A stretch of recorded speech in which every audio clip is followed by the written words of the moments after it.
want to say thank you, thank you, thank you for all the wonderful comments and the likes regarding Gamology's Experts React video.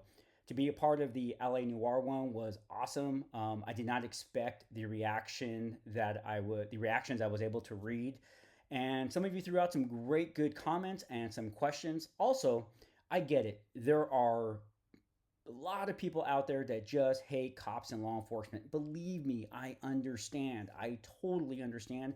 And I don't blame anyone for hating my profession.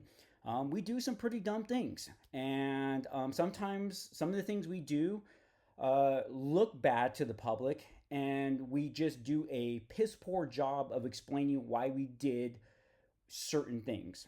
Now, is there bad in my profession? Absolutely, there's bad in my profession, and I hope the system finds those people and gets rid of them because they don't deserve to wear the badge that I wear. Now, let's talk about LA Noire.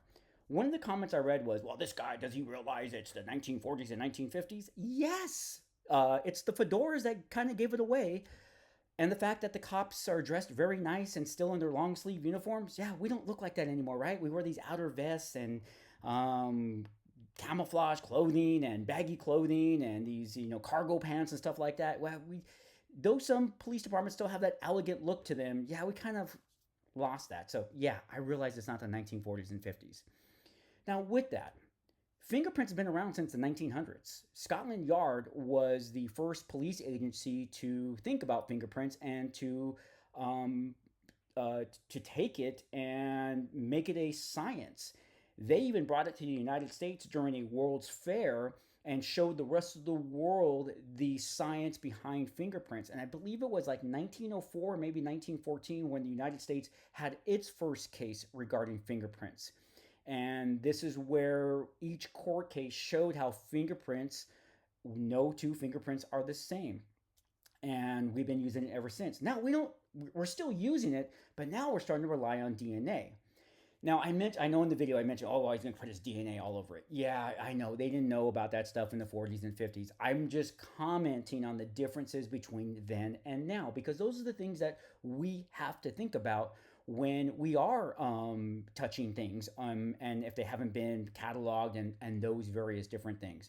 As a matter of fact, DNA was first used in 1986. I believe in its first criminal case. Now, to give you some background, well, how did you know all this? Well, I'm actually a criminal justice adjunct instructor. I teach at a university and college, and I teach Introduction to Criminal Justice. So these are some of the things that we talk about in the class: fingerprints, DNA, forensic science, all those various different things.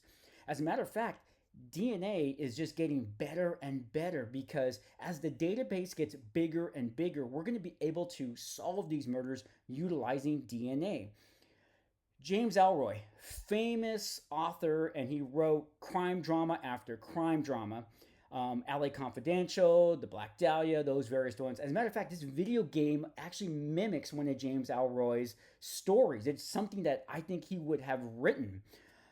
His mom was murdered in the city that I work in, and she's still one of our oldest unsolved murders. She was strangled, and her corpse was left in a empty field that is now a high school football field. So, but when I read the original police report, I found that the investigators, and this happened, I believe, in the 1950s. The investigators then had taken her fingernail scrapings and put them away. They just scraped them, not knowing what they were going to have in the future. So those are sitting still with the evidence because she's an unsolved murder. And as these cases, like I said, as the database gets bigger and bigger, we're going to be able to submit that DNA to hopefully find a killer. I mean, you got to admit, that's some pretty neat stuff. This video, I wish I had like that crew from Gamology that is able to throw in all the pictures and little graphics and all that type of stuff. So it's just me. I'm learning this stuff. So I hope you bear with me. But going back to DNA. So in California, we had taken DNA from various different cases over a 3-decade time span of a crime spree. And we were finally we submitted the DNA and we captured the Golden State Killer, identified and captured him. Ironically, he ended up being an ex-police officer. So this is hope. This is hope that in the future we will have this. Now, I love it. Well, kicking the door in. I'm just saying is that we're taught not to kick the door, and I'm not saying that cops don't do it. It's just kind of like buyer beware, don't do it type of stuff because you can hurt yourself. Not all locks are made the same. There are some cheap locks and there are some really good locks. As I've stated in the video, I'm a SWAT commander. We have used battling rams that didn't move the door because the door was built so well. So we got to be careful with that. So yeah, I'm sure somewhere in the United States, even in modern times, someone kicks in the door. But I'm just saying that today, kind of frowned upon. What else out there? What other questions were out there? Let me think about that, and I'll get right back to you. So this will be kind of like a jump in the clip. I forgot. Some of you had commented about me being in uniform. And just to let you guys know, that is not my real police uniform. Here's the kind of cool story behind that. A couple of years ago, I had the opportunity of working on a movie set as an expert. I was helping the director set up her crime scene. She wanted to be very authentic. I had made a contact to my daughter who was doing the makeup on the movie. It was an independent film, but they had me kind of, well, what was neat at the end of the day was they put me in a uniform and gave me a speaking role. That ended up becoming a bigger speaking role in that movie, and I just loved it and wanted to do more. So since that time, I've had the opportunity of shooting 2 commercials as well as a bunch of independent projects. And if you are watching the Discovery Channel and watching some of those crime dramas, like Who Done It and Buried in the Backyard and all those various different ones, well, I've had opportunity of being in those as well. So that's where the uniform comes from. It's my own movie prop. I wanted a uniform that fit me, not the one that props gives because they're all baggy and never fit you right. So I come to sets with my own uniform, and that's what I'm wearing. Gamology and I thought it would be fun for me to be in the uniform to give it that more authentic appeal. And so that's what's neat. And I'm hoping one day not only will you guys see me on YouTube and Twitch, but you'll see me on the big screen. Lofty dream, but hey, you never know, right? You got to try. If you don't try, anyways, let's see what's up next. And I think I'm kind of signing off now, just wrapping it up. So thanks again, guys. That was about it. I was looking at the comments, and most people just wanted me to know that it took place back in the 40s and 50s, and fingerprints and DNA. Yeah, I think I've explained that. I get it. I understand it. I was just reacting to then and now. But hey, keep watching. I'm hoping to upload more content, especially me playing games. Also, too, I've been thinking about doing a little of a live show where you get to ask a real police officer questions. And I get it. There's probably going to be some haters, like Taylor Swift said. Haters are going to hate, hate, hate. But man, hey, I'm just a normal person like you. Law enforcement is just my profession. It's my job. It's what I go and do to pay the bills.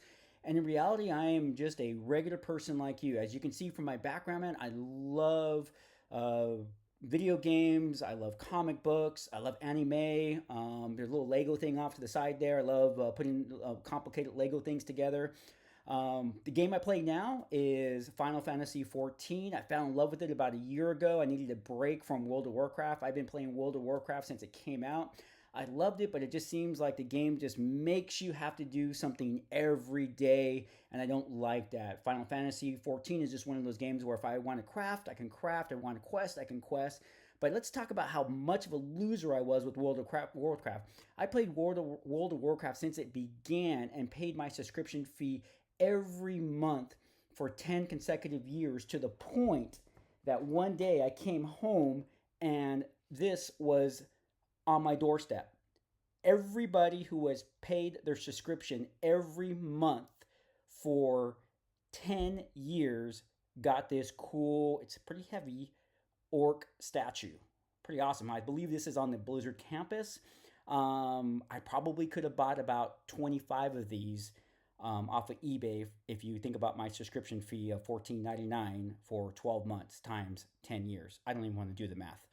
So I go to Comic-Con every year. Unfortunately, they canceled it this year because of COVID-19. So unfortunately, I won't have that. Fortunate part is I will have more money to spend on other collectibles. But I'm hoping to critique other things. As a matter of fact, I was just watching a movie the other day and I was just like, oh my God, this is horrible police work in this movie. So maybe we'll do that.